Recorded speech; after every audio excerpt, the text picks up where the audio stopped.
Welcome to Senior Stay or Go TV. This is the show where we provide the resources and contacts to help you achieve the highest possible quality of life for yourself and your family.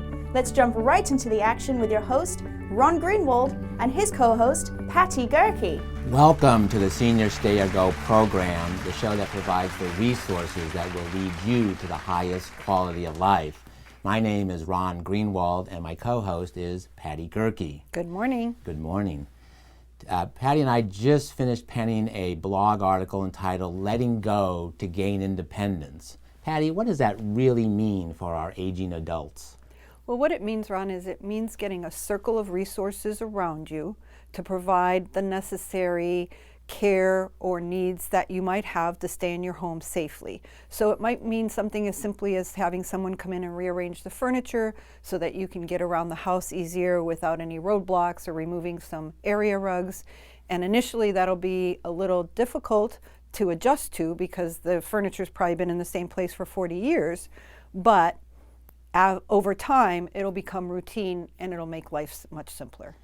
And Patty really knows what she's talking about. She's had a 12-year journey of being a part-time caregiver for her mom and dad from a distance, and it's very difficult. And that's why we have great guests lined up for you today, all of whom are here to be a resource for you. That's coming up right here, right now on Senior Stay or Go TV.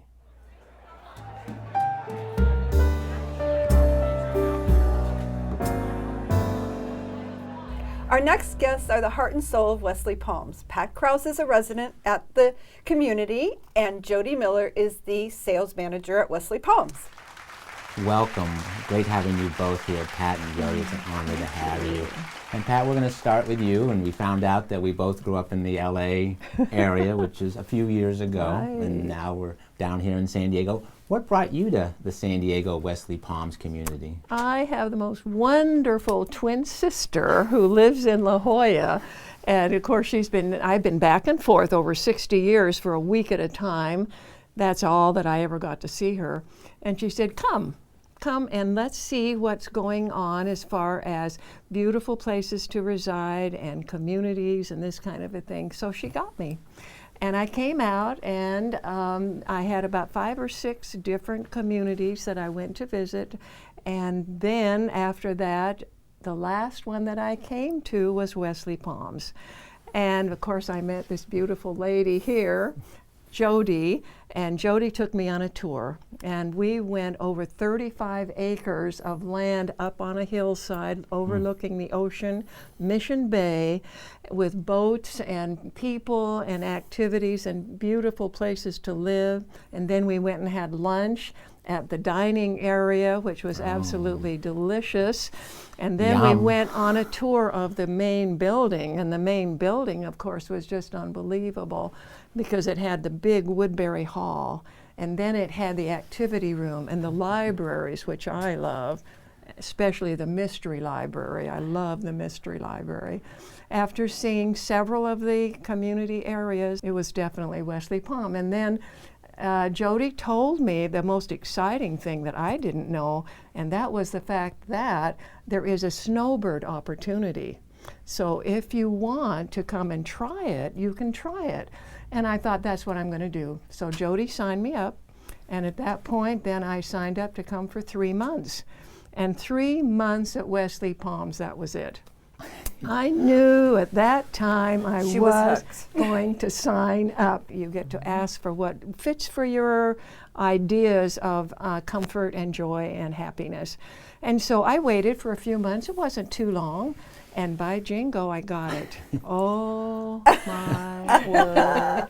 Talk about happiness and talk about absolute pampering. I have to use that word because I just don't know a better word. But no matter what you'd like, no matter where you are, everything works so lovely for you.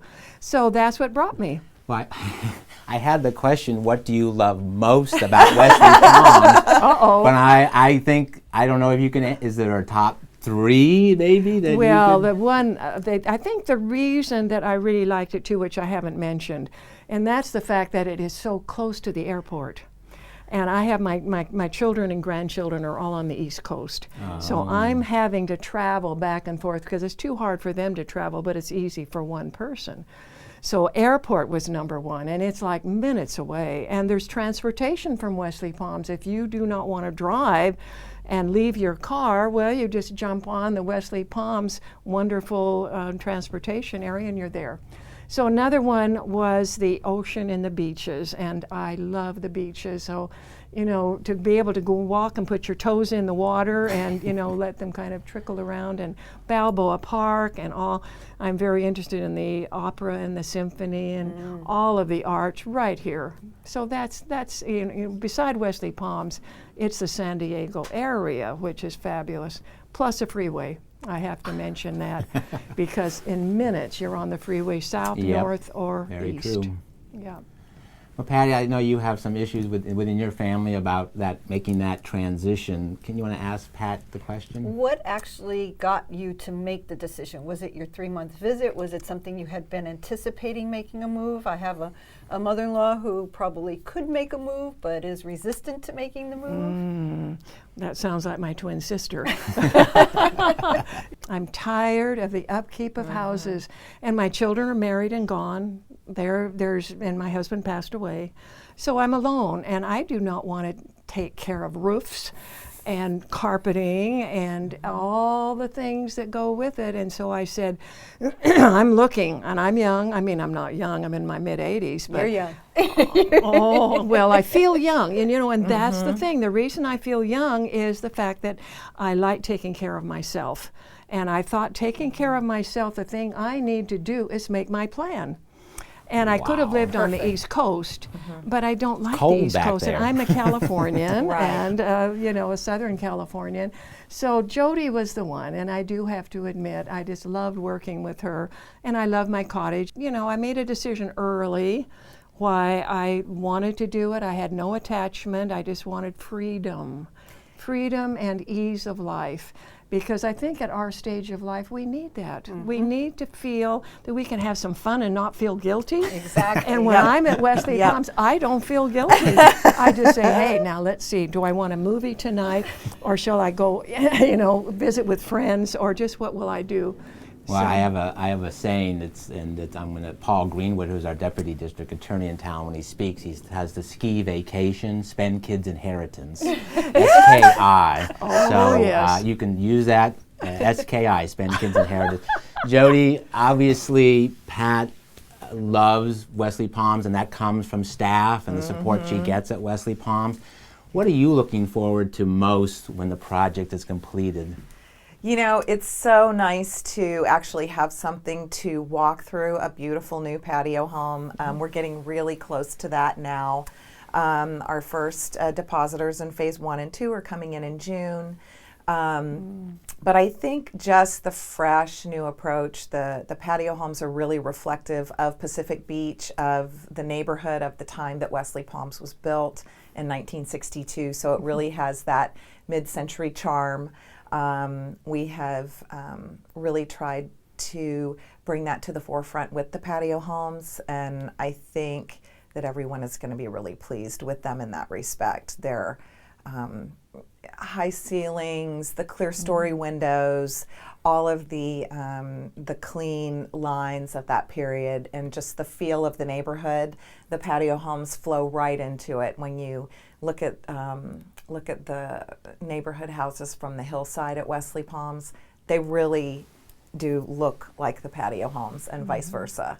So we're just looking forward to having the residents enjoy that fresh new take, and still with everything that Wesley Palms has to offer. So all of the programming, all of the different activities, and all of our partnerships within the community.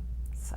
Are there special features of the patio homes that the residents have requested or have voiced an opinion about that have led you to where you are with the design and development of them? Definitely. I think that Mark Steele and Michael Peluso, the architects that have worked on the patio homes, they have again, reflective of the community, because the residents really enjoy the campus. What makes us so special is the beauty of the campus. So the mature landscaping, the patio homes really bring the outdoors inside, with the windows, the high ceilings. Again, all of those details, they all have full kitchens. People are going to have choices on how they want to do their meals. We also have a wonderful full-service dining room that's open all day with wonderful food. But we have a lot of residents that enjoy cooking and love to have the full kitchens as well. And just the space of the patio homes, the flow of them, really open and welcoming. When someone comes and wants to set up a tour with you to take that tour, how much time should they allow? They should allow about an hour. And really, everyone is different. Pat was kind of the perfect prospective resident, I will have to say, because she's a planner and she was ready to have that freedom, where a lot of people are coming for the first time and they're resistant. You know, they're coming to see why they should stay in their home, and we really try to show them what Pat was speaking to. Just the freedom for switching from a lifestyle of maintenance and worry to kind of a lifestyle of enrichment and freedom. Pampering. So pampering, exactly. I'm gonna go home and get pampered. Exactly. So to answer your question, Yeah. yeah, probably an hour to an hour and 15 minutes. Yeah. Pat and Jody, I just can't thank you enough for both being here today. That is Senior Stay and Go. That is, we want to be a resource for everybody in the community to understand what opportunities are out there. We have more great guests to come that will allow, again, more planning opportunities. So don't go anywhere. Senior Stay or Go. We'll be right back.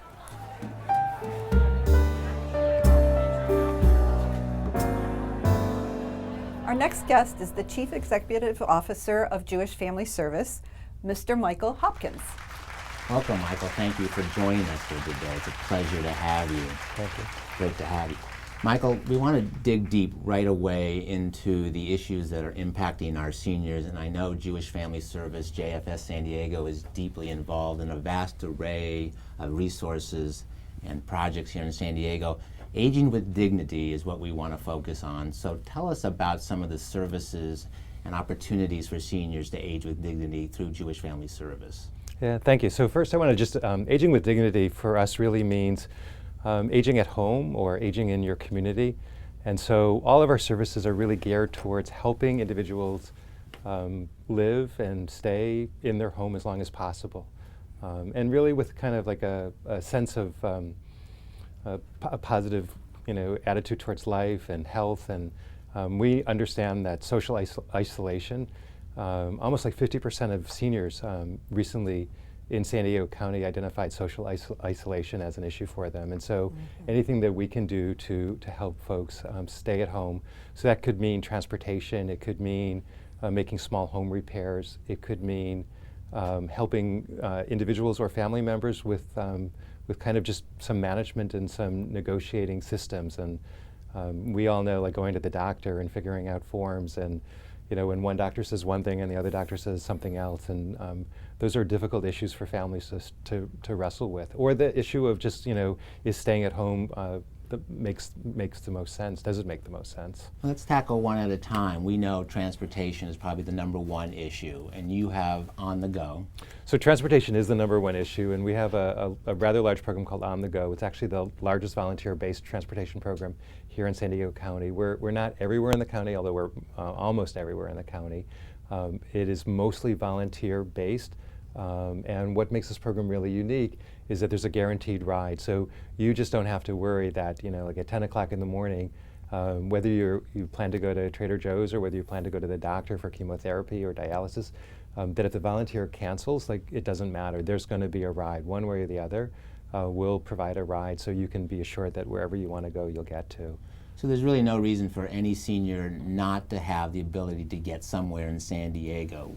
Right, pretty much. Our program operates 7 days a week. It doesn't offer, it doesn't, like in the middle of the night, we're not going to transport you anywhere, and we don't take you to the airport. Oh. There are lots of other companies that do that, but really wherever you want to go, we'll get you there using volunteers or using our own drivers. So if somebody wanted to volunteer to support JFS, Jewish Family Services, is Right, that really possible? important. And so the program's strength is based upon almost 1,000 volunteers who provide the transportation. And so you can imagine the number of riders is greater than the number of drivers, and we're always in the need for volunteers.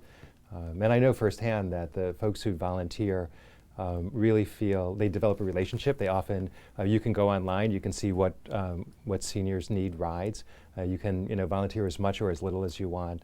And very often our volunteers pick the same passenger over and over again and really develop important, significant relationships with them. And socialization is, I think, Patty and I have experienced it with our clients, is the number one thing that we're looking to support quality of life issues for seniors aging in place at home. So On the Go is a tremendous service that JFS is providing. I want to turn a little bit to something that's really unknown out there is what they call geriatric care management. JFS is providing that. Tell us a little bit about that, or tell us about that. So geriatric care management is really the services that we provide to either the individual or to family members to help them navigate the systems that are out there. And so it's everything from sometimes as an individual, you have nobody to go. That person will help take you to the doctor, and we'll even sit in there during your exam or after, or however you would want it, and help explain what the doctor just said. And very often, one doctor will say one thing and the other doctor will say something else. And so our care managers kind of help navigate those, that feedback and help you understand what's really happening.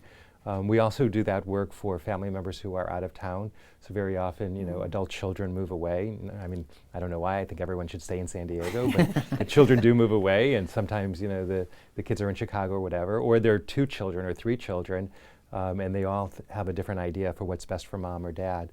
And so we'll convene conference calls with all the children on the phone and say, this is what's going on, this is what we think, how do you want to handle it? And so those services are really invaluable, particularly if adult children are out of town.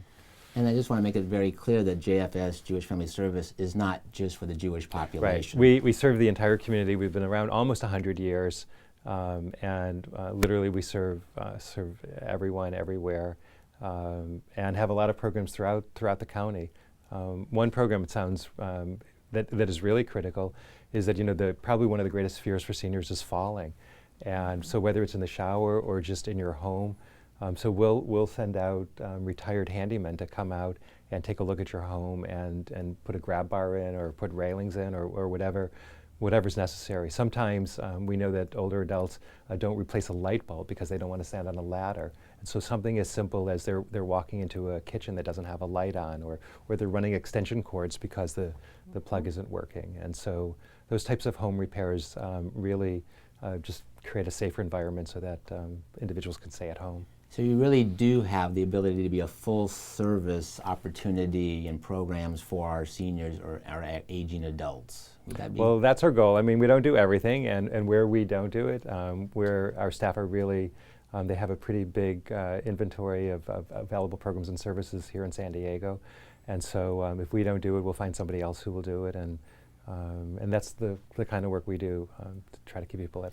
And talk about a little the food portion of So it as well. food, okay, food is important, right? So, food Part of is, that. Food is always important, and so I'm glad you brought up food. So food is in a couple ways. So one is we have congregate meal sites, or we have social and wellness centers. We have 4 wellness centers, and many of our older adults go to those centers and have a full day of activities and yoga and discussion groups, and meals are served. And we also have a home delivered program called our Food Mobile. And so we deliver hot, nutritious, kosher meals to homes throughout the county. Also done by volunteers, so volunteers are really important in doing that piece of work. We have a full-service kitchen on our campus on Balboa, and so every single day we're cooking fresh meals. In addition to delivering the food, if we notice there's a dog or a cat, we'll help out with pet food, or if someone's struggling to get out for food, and we know we need to bring cereal, then we'll bring cereal to make sure that there's food for breakfast or whatever. And Patty and I had the good fortune to make a tour of your new, I'll call it a campus. I mean, it really is quite beautiful.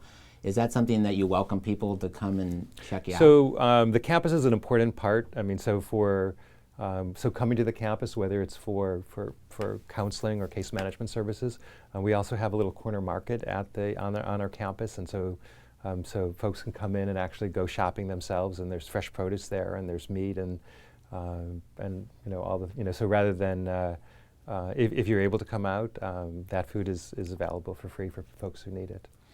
And given the role of Chief Executive Officer, you always are looking 5-10 years down the road. Where do you see this aging? The aging boom is here. I mean, we've already, the baby boomers are already turning 70 plus. What's your vision for 5-10 years out for Jewish Family Service San Diego? So right now, probably a third of our agency is focused on older adults, and when I look into the crystal ball and look 5-10 years out, it wouldn't surprise me at all that half of our agency services would be dedicated to older adults. For us, we're already having the conversations around, and as everyone is, around how technology is going to impact our services. We know already, so right now, our volunteer transportation program uses technology, but we know that we need to really develop that. We know that going forward, that individuals, are going to use their smartphone to order their home delivered meals. They're going to use their smartphone to order their ride. They already do that now through Uber. But we know that actually most of the older adults that we serve right now don't have smartphones, and so we often get in the middle. We'll often call Uber for our seniors because they don't have a smartphone. But we're looking at the intersection of technology and our programs because we know that that part of living home will be to utilize that technology. And one thing that Patty and I really want Senior Stay or Go to be about is intergenerational and getting people to support volunteerism. How are you reaching out into the community to try to get more people involved intergenerationally and to support JFS? The interesting thing is that most of our volunteers are probably a good 20 years younger than the folks that we're serving. And many of them do it for a couple of reasons. So many of them do it because they're paying forward. They think that if I drive today, that somebody will drive for me tomorrow. Or their mom and dad, live somewhere else and they can't provide services for their parents, and so they're actually doing that volunteer work, for somebody else because they're hoping that somebody will be driving or delivering meals for their mom and dad. And so we know that probably one of the most important things we can do as we age is to have friends of all ages, to make sure that there are people in our lives that are just not the same age but that are younger, so that that we can make sure that that there's always somebody to take care of us.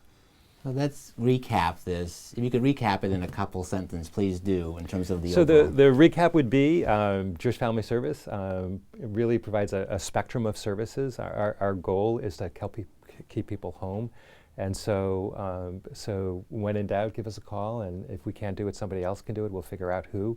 But we have probably one of the largest menus of services where individuals can kind of pick and choose. And the other day we were talking about how very often somebody calls with a presenting issue, but very often there are 4 or 5 other issues going on. I mean, nobody just needs a meal delivered, or nobody just needs transportation, and that will help you. Sometimes you don't even realize the services that are out there, and so a call to JFS will over the phone will figure out what's really going on and how we can be of service.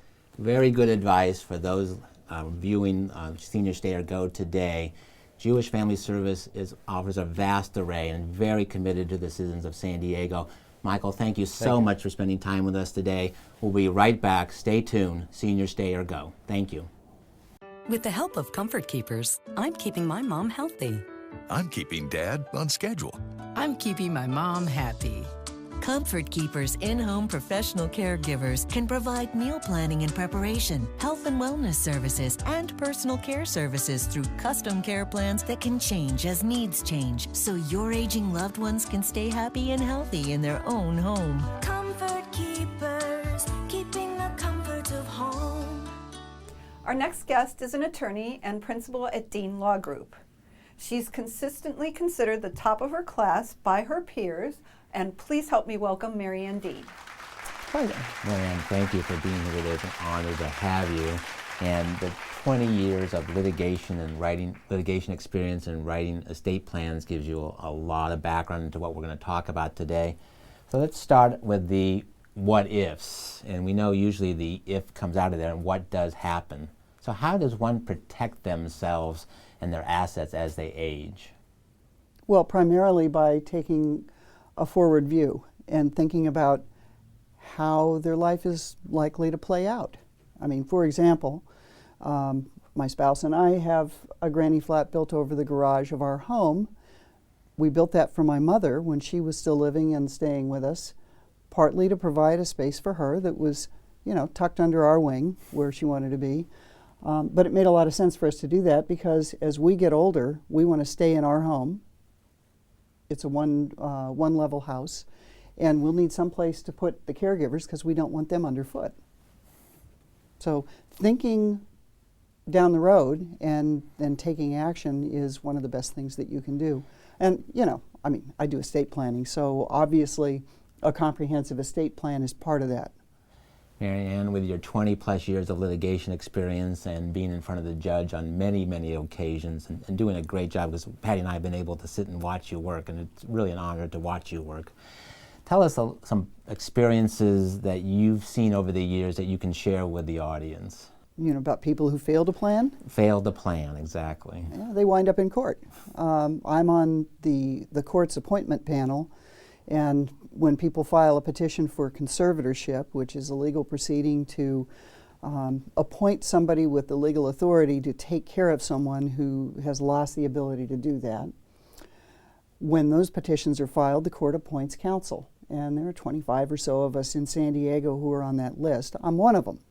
And so I've represented any number of people who are the subject of the conservatorship proceedings, which in many cases can be avoided if they just do an estate plan. If they pick people that they trust, if they sign documents appointing those folks with the legal authority to step in and pay their bills and make medical decisions, decide where they're going to live, take care of them from a legal perspective. And, you know, when they don't do that, they wind up with a court having to intervene. And what kind of dollars and cents are we talking about? And what, I mean, that is public information. What kind of dollars and cents are people talking about when they do this procedure? A conservatorship proceeding can cost anywhere more, well, it starts at about $5,000 and goes up from there, depending on how litigious the other side is. If you've got a whole bunch of family members who all have a separate, different idea about what should happen with mom or dad, they all wade into court and they generally bring lawyers. And so, you know, the billable hour rate for the room of lawyers can be pretty significant, and it can all be avoided. And that's by doing an estate plan and really talking about what your wishes are ahead of time. Yes, and involving the entire family in that conversation at some point so that nobody's caught by surprise. Everybody understands, okay, when, you know, mom or dad or Aunt Edna or Uncle Bill get to the point where they can't take care of themselves and they need someone to step in, here's going to be the person who steps in, and this is the next one in line, and here's how we're going to proceed. If the family has an understanding in advance of how that's going to go, they don't ever show up in court. I'm sure in your experience you've probably seen and heard it all. Is there any recurring theme that keeps coming back to probate court that you would like the message to get out there to say, hey, let's try to put a stop to this, or let's try to reduce the occurrence of this appearing in court every time? Well, in addition to conservatorship matters, there's also financial elder abuse that is a large part of my practice.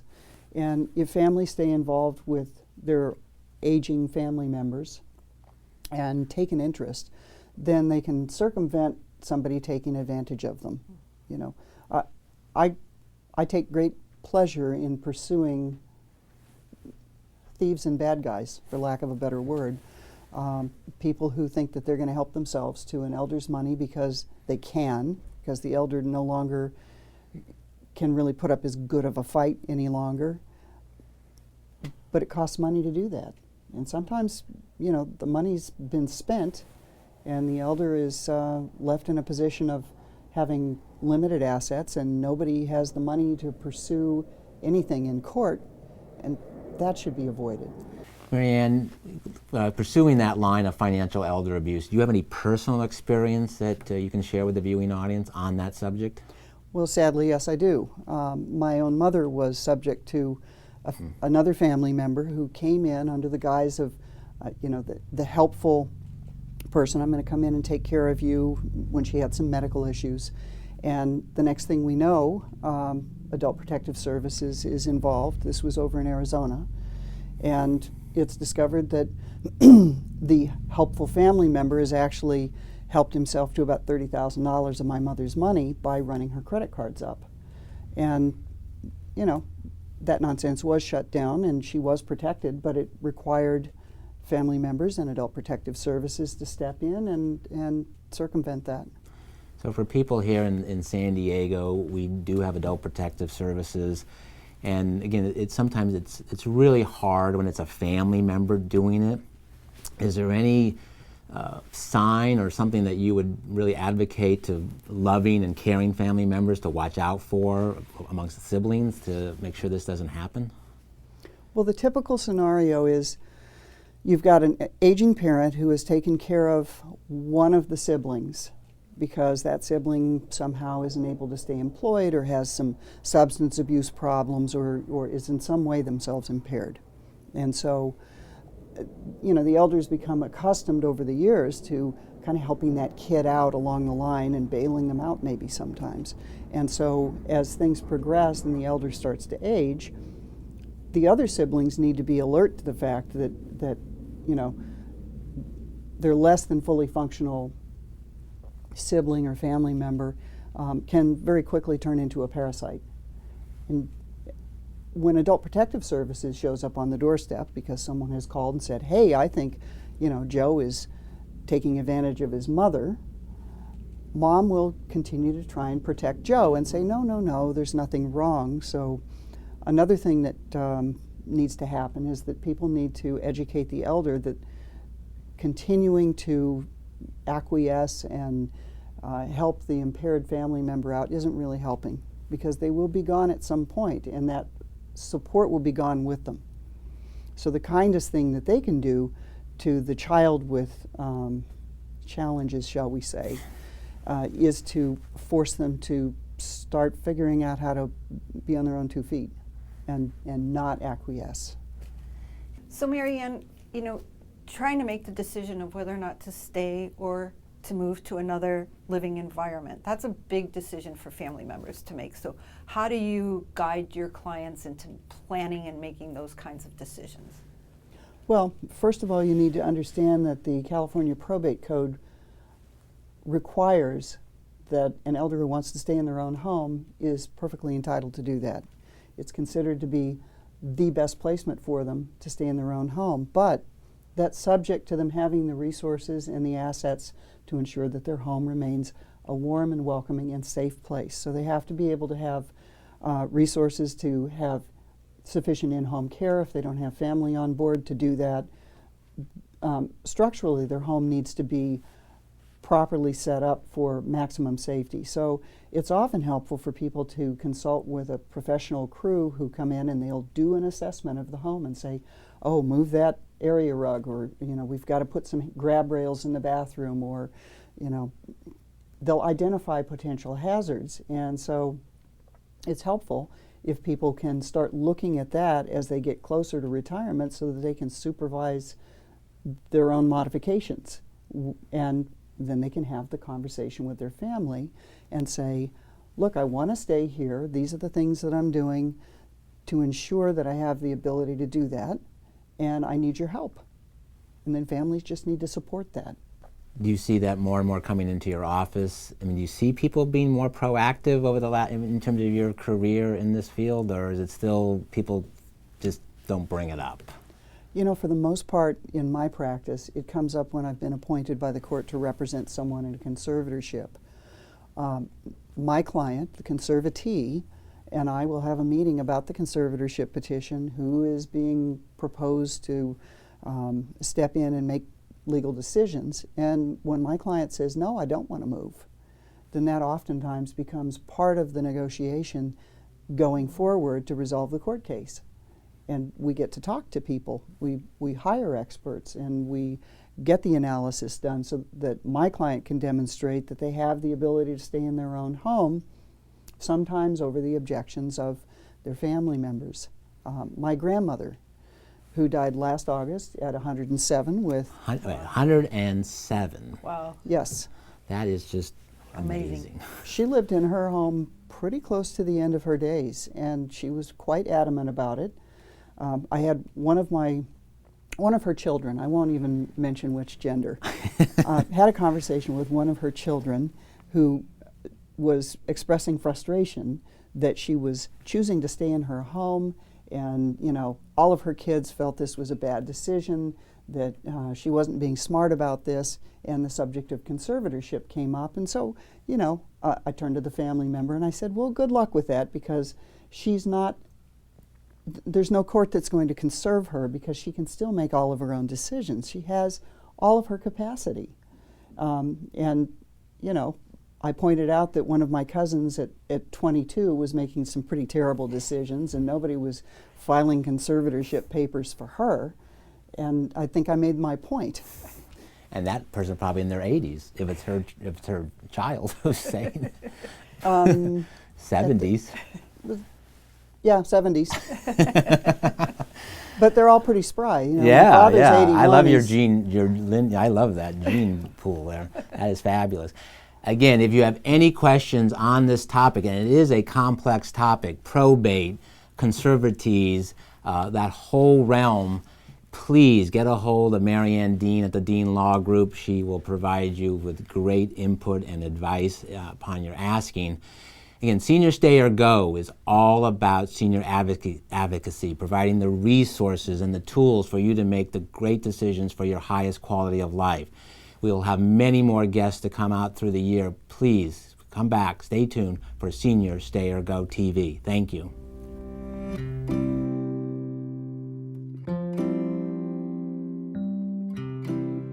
Look around. You'll find a brand new day before you. And simple things that matter most. Friends, family, ocean breezes. This is Wesley Palms, a full-service retirement community. Look ahead. A modern expression of home is coming to life here. The all-new Patio Homes. Living spaces designed around you. We call it 360-degree living. Reserve your new patio home today.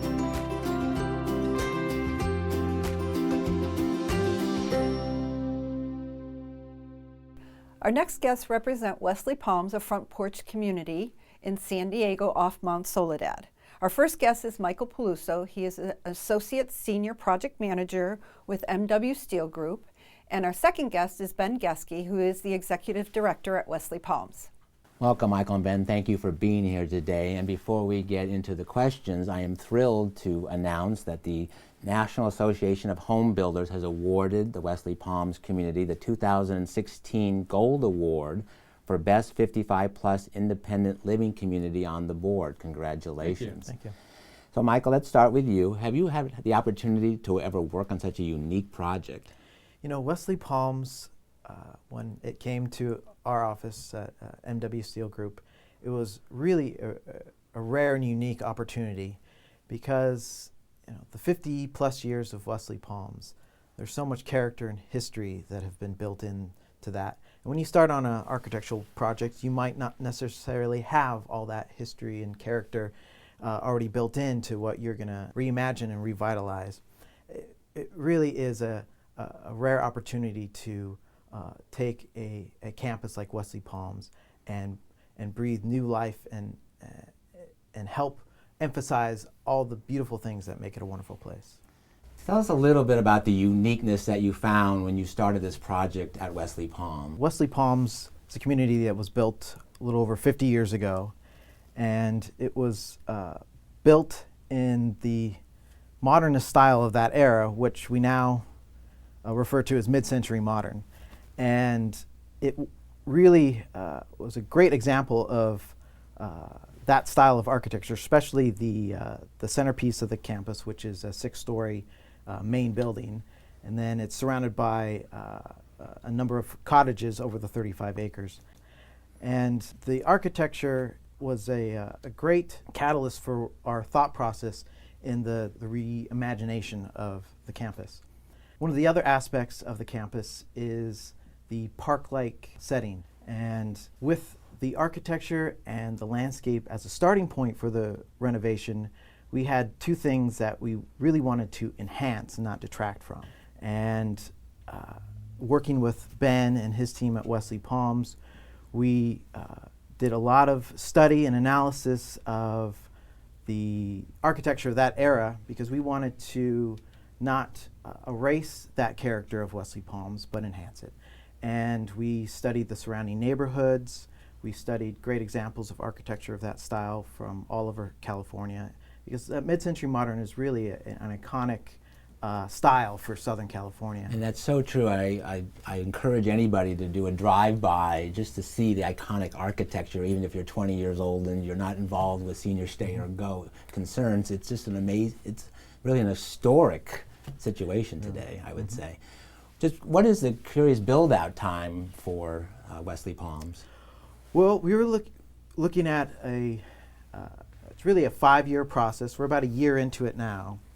And we're doing a phased approach. So we isolate certain areas, we revitalize, revamp it, open it up, and move on to the next. So it's a rolling renovation across the 35 acres, and that's really what takes the 5 years to accomplish, because we want to make sure Wesley Palms is open and not down for any great length of time. Thriving for all those that are living there. Yeah. Give us a background. What's been most rewarding for you as you've gone through this process? Well, at MW Steel Group, we have a philosophy of our project should serve the community in which it's built for. And working with the folks at Wesley Palms and giving them an amazing place to live, a barrier-free environment where their living environment can adapt to them, and hearing the feedback from the residents already as they see them, it's really rewarding to see all the planning and thoughtfulness that we've done in collaboration with Ben and his team at Wesley Palms, to see the fruits of that labor with the reactions of the residents, to really hear some glowing comments about how they enjoy the new spaces and walking in and seeing them for the first time, and that's really been rewarding.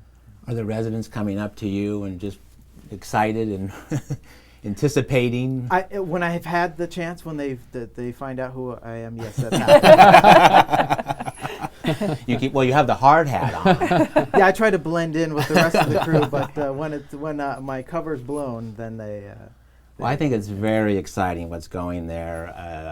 Patty and I have had the opportunity to tour the community, and it really is California at its finest. And I'm so appreciative that you guys have collaborated together to really make it what it will be in the future. Ben, what is unique about Wesley Palms for you as the executive director? You know, from a people point of view, from a people perspective, one of the things that I love about my job is getting to know the residents, and the interesting residents we've had over the years is pretty incredible, from generals to admirals to attorneys to best-selling authors to musicians. And it's really interesting because what I like to do is I like to sit and talk with the residents, either just in the hallway and I have lunch with residents several times each week. And the majority of the residents don't really talk per se about what they did. You kind of have to pull it out of them, but you find out some of the most incredible things that people have done. And so definitely the people is what makes Wesley Palms such a great community. And also, you know, it's a pretty, if I can use the word, laid back feel. People kind of come and go. It is Southern California. It is Southern California. We're not, you know, we're a very beautiful community, as you've alluded to, but we also like to keep it light, and most of the staff know all of the residents, which is pretty incredible. So it's a pretty great place to work. We know every great community, such as Wesley Palms, is top-down driven from the executive director and the management. What do you do with your staff to get that feel so that everybody just feels, as one at Wesley Palms? That's a really great question. Well, first of all, I inherited a great staff. I mean, I've got staff that have been with us for over 30 years, over 20 years. I was talking to Michael earlier. We have one staff member who has been with us for 36 or 7 years, and his father actually helped construct Wesley Palms way back in the late 50s, early 60s. I've always felt that as an executive director, my biggest job is to hire and maintain good staff, because if you've got good staff, everything just falls into place. And what we look for people who care about our seniors and who want to work at Wesley Palms. And when you find the right people, sure, you have to train them in their jobs, but they will just kind of, their loving compassion and interest in the residents come forward. And before long, we have a community of staff and residents and families that know everybody, and so it's a nice environment. You can tell that just by walking around. Thank you. It's really fabulous. So what are you looking forward to most when 5 years down the road when this project is completed? Not that we don't love Michael, I understand that. Yeah, well, first of all, I do want to give a shout out to Michael and MW Steel. They've been fantastic to work with. We worked with MW Steel about almost 2 years ago. We opened up a memory care community called Summer House at Wesley Palms, and it's a truly one of a kind, unique community. And so we work with MW Steel as well as New Era Construction, who's the contractor on the job as well. We talked about how we've been around for over 50 years, and one of the reasons. So I've been at Wesley Palms for about 8.5 years, and when I first, the first day I was there, my boss said, "You're next, Ben. We're going to be redoing your campus." And of course, it took a little bit longer to get there. But what I'm most happy about is that we're going to be able to position ourselves to be around for another 50 years. The patio homes that are being built are just extraordinary. They're beautiful, with the nod to the past, but with current amenities. I think I'm just looking forward to being able to be around for another decades to come. I'm looking forward to signing up. Yeah. We'll have a place for you. Thank you. Thank you both for being here. Stick around. We have more great guests coming up to lead you to the highest quality of life. Seniors, stay or go. Stay tuned. We'll be right back.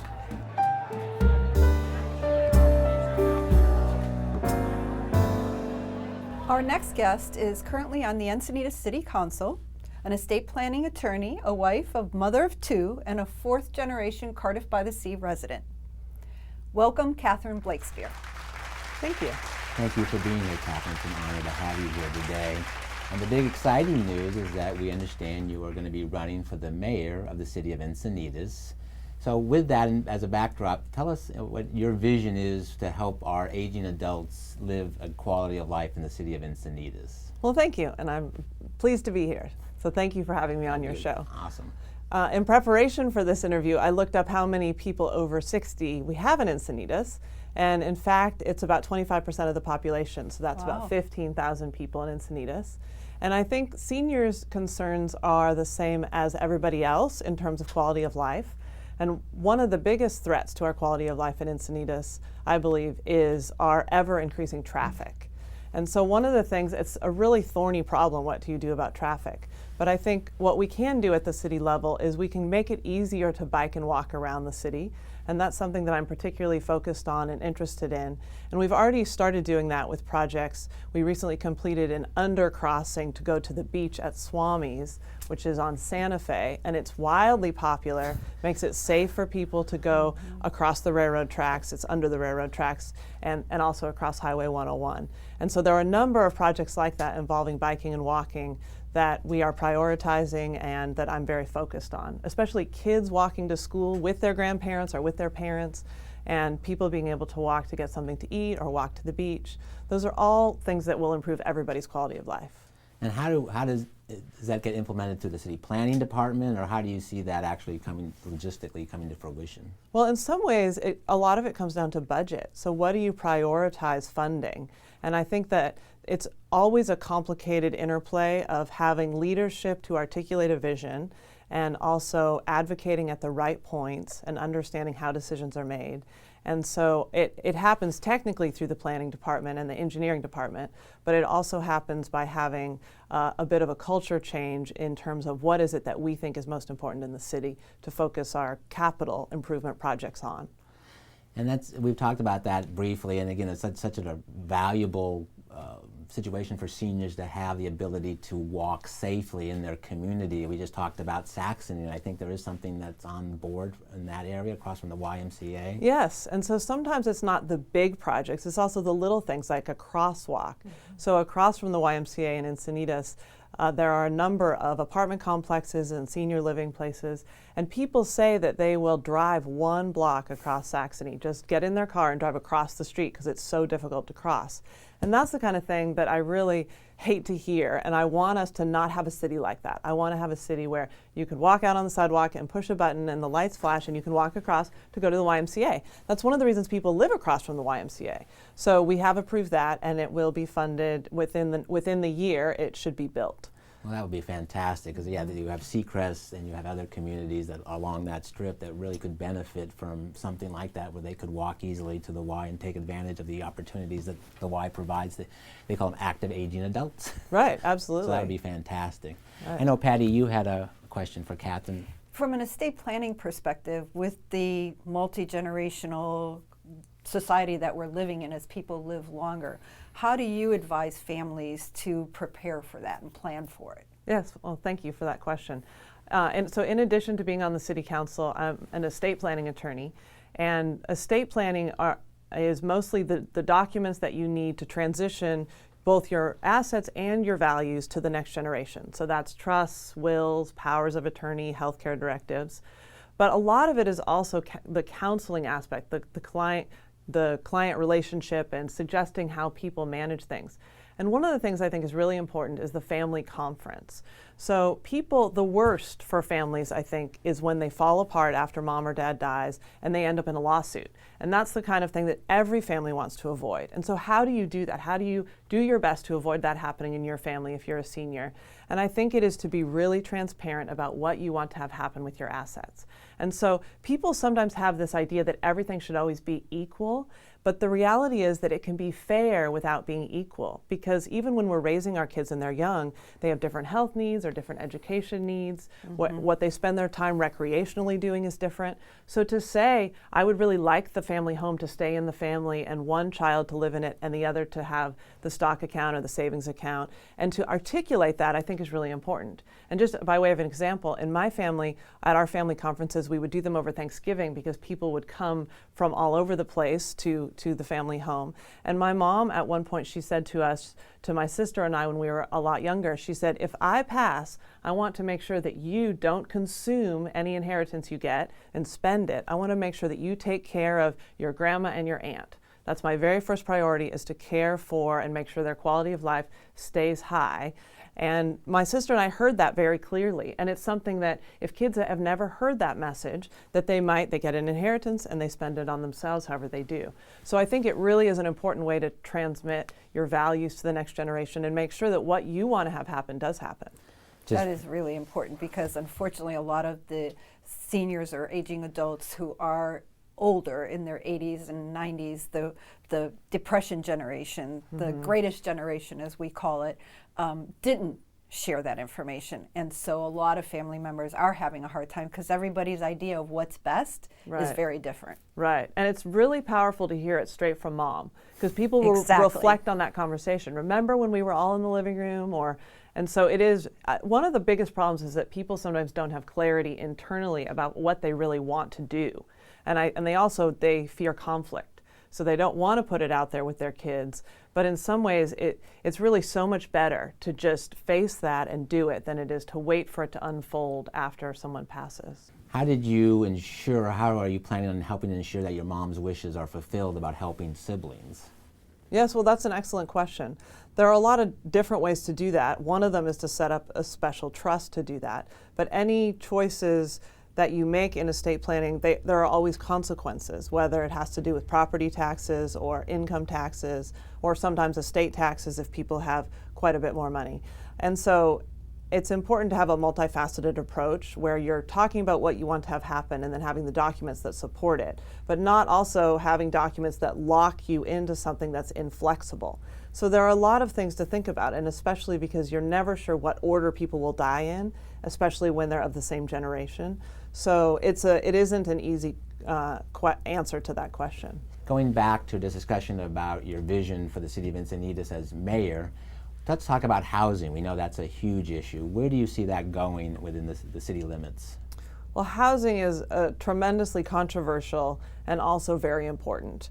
And one of the things we talk about at the City Council is how to allow people to age in place and also to live here once they grow up. So people grow up in Encinitas, and it's a higher income community, and they don't find that they're able to afford rent or to afford to buy a house. And so having a mix of housing is a really important part of that, and we are in the midst of updating what's called the housing element, which has to do with what types of housing will we have going into the future. And the big picture is that in California, there's expected to be population growth, and every city is supposed to provide housing for every income level. And so Encinitas is well positioned to provide for the upper income levels, but we need to do more to provide housing for the middle and the lower income levels. And so this housing element update will help us get there. And it will also get us into compliance with our state law. And right now, we are one of only a very few cities that is not currently in compliance. And that's, especially as an attorney, that's something that I think is really important and a value I hold dear. We can't just decide that we're not going to follow certain laws because we don't care to. So it's important philosophically, and it's also important legally that we do this. Well, Patty and I want to thank you for coming today. It's been an honor to have you here. We'd really like you to sum up your message, because you'll be running for mayor of City of Encinitas. What do you want those voters and the people in the City of Encinitas to hear from you? Well, I think the bottom line is I think I have the right combination of what the residents in the City of Encinitas want in their mayor, and that is somebody who's pragmatic and practical and listens, someone who has experience, someone who's fiscally responsible and also environmentally focused. And those are the things that are important to me in the city realm. So from the estate planning perspective, I'm always happy to help clients and seniors and families. I do contracts between family members if people want to work out a particularly complicated situation and any type of estate planning. And you're welcome to call me or email me. Thank you, Catherine. You can see that Senior Stay or Go is all about providing you the resources so that you can live the highest quality of life, whether it's in Encinitas or anywhere in San Diego. Don't go anywhere. We have more great guests coming up on Senior Stay or Go TV.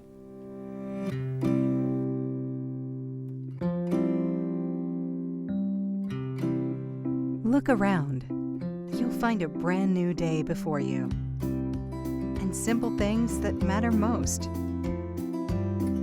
Friends, family, ocean breezes. This is Wesley Palms, a full-service retirement community. Look ahead. A modern expression of home is coming to life here. The all-new Patio homes. Living spaces designed around you. We call it 360-degree living. Reserve your new patio home today